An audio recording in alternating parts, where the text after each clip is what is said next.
À présent, mesdames et messieurs, nous allons écouter le message de monsieur le Premier ministre Ousmane Sonko, qui, comme d'habitude, va nous indiquer la voie à suivre pour un Sénégal prospère, tourné vers l'avenir, sous vos applaudissements.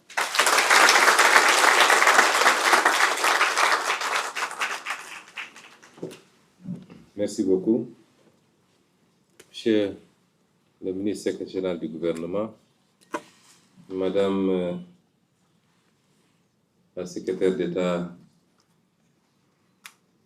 auprès du Premier ministre, chargée des relations avec les institutions, et Mesdames et Messieurs les collaborateurs, chers invités, Mesdames les femmes. Donc nous sommes là, ravis d'être là aussi, en tant que chef du gouvernement, et pour partager avec vous cette journée. Tout à l'heure, mon assistante est passée, et je lui ai dit, c'est une coïncidence que je sois habillé en blanc. Je ne savais pas que vous seriez tous habillés en blanc. C'est une coïncidence. Et je lui ai dit, quel est le programme? Elle me dit, on a 3 ou 4 panels. Je lui ai dit, mais vous, un jour ouvrable, au lieu d'aller travailler, c'était hier la journée sans réalité. Donc, allez travailler, vous êtes là à faire des panels. Ça veut dire que toute la journée aujourd'hui, vous n'allez pas travailler. Je suis donc ravi d'être là, de partager ces quelques minutes. Malheureusement, à partir de 10 heures, nous avons une réunion de l'autre côté au palais. Je ne pourrai pas être là plus de 10 ou 15 minutes. Mais c'est pour marquer aussi l'importance que constitue la femme et les femmes pour toute société qui se respecte, et particulièrement la société sénégalaise, dans laquelle nous avons tous été éduqués dans ce bon vivre ensemble avec nos sœurs, nos mamans, nos épouses que vous êtes. Et nous tenons à perpétuer cette tradition. Notre vision de ce que doit être la femme, je crois qu'on l'a suffisamment explicité à travers nos discours, à travers nos récits, mais également à travers les ouvrages que nous avons publiés, mais aussi à travers nos programmes politiques. Il ne s'agit pas de parler d'égalité, il s'agit simplement de tout faire pour que chaque femme ait ce qu'elle mérite. De la même manière que tout homme doit avoir ce qu'il mérite. De par son mérite, c'est important. Nous devons travailler à égaliser les chances, mais à travailler même à discriminer légèrement quand il le faudra, pour permettre aux femmes de rattraper ce gap. Quand j'étais aux impôts, j'avais tendance à dire que si on veut régler un certain nombre de problèmes liés à la corruption, il faut confier aux femmes toutes les responsabilités où on manipule de l'argent.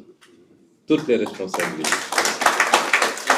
Parce que les statistiques ont prouvé que c'est malheureusement la zone qui est la mienne, qui est la plus exposée à certains phénomènes, notamment la corruption, aussi bien en quantité qu'en volume. Tout à l'heure, en venant, j'ai discuté avec Madame le ministre de la Justice. Elle me dit que les statistiques carcérales, c'est qu'il y a 3,4% seulement de femmes dans les prisons. 3,4% de femmes. Tout le reste, c'est les hommes. Ça veut dire que les femmes respectent beaucoup plus la loi et les règles de la société. Et c'est pourquoi aujourd'hui, si on veut bâtir un pays, on ne peut pas le faire sans les femmes. Le pays qui avance sans ces femmes est le pays qui n'avance justement pas. Et c'est pourquoi nous allons continuer à travailler, à poser des mesures concrètes.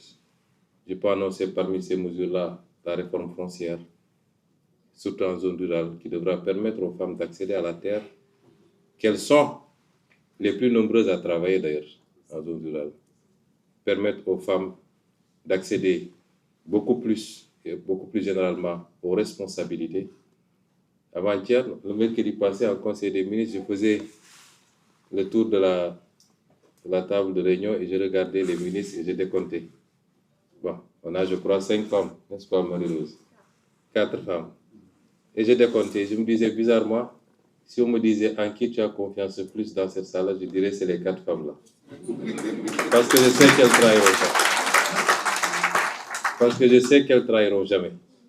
Elles sont fidèles et loyales dans les relations.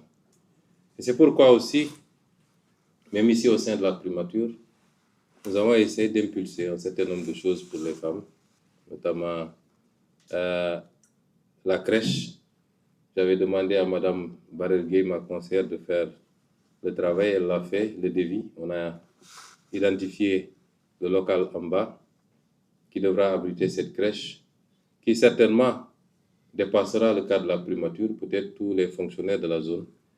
Parce qu'une femme qui a son enfant à côté travaille dans des conditions de sérénité, plutôt que de se dire qu'est-ce qui se passe à la maison. Pouvoir descendre peut-être chaque 2 heures de temps, chaque 3 heures de temps, à l'été, ça rassure et ça permet à cette femme d'être plus performante également.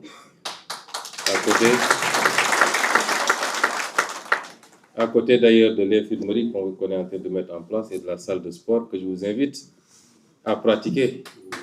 Je suis souvent content quand j'appelle Mme Yacine Fall vers 20h.